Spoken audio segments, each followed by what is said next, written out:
Hello guys, welcome to my channel unique Bengali kitchen. আজকে তোমাদের জন্য আরও একটা নতুন রেসিপি নিয়ে এসেছি।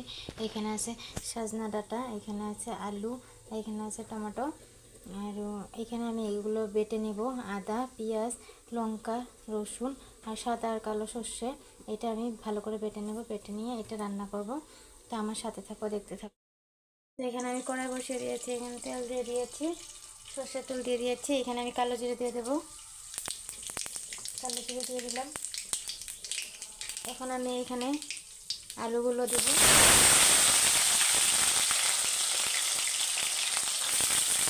আলুগুলো অল্প লাল লাল করে ভেজে নেব।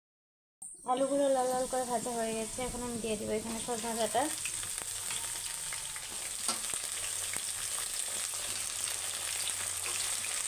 আর টমেটো দুটো দিয়ে দিলাম। এখন আমি দিয়ে দিব পরিমাণ মতো হলুদ গুঁড়ো,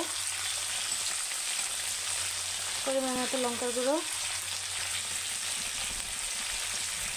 লবণ।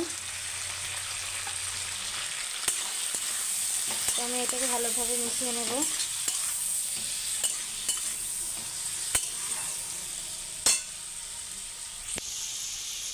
এখানে আমি বেটে নিয়েছি, তোমাদেরকে যে দেখালাম, পেঁয়াজ, রসুন, আদা, সর্ষে আর লঙ্কাটা আমি আধা বাটা করে নিয়েছি।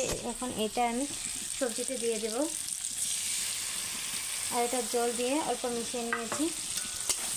এখন এটাকে মিশিয়ে 2 মিনিট ঢাকা দিয়ে দেব। তো চচ্চড়িটা এইভাবে হয়েছে। এখন আমি এটাকে, সবগুলো সিদ্ধ হয়ে গেছে সবজি।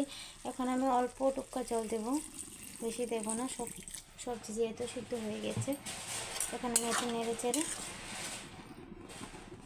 5 মিনিট রেখে দেব। চচ্চড়িটা হয়ে গেছে, আমি এখন নামিয়ে নেব। তো আমার সজনা চচ্চড়ি রেডি, এখন আমি নামিয়ে নিয়েছি।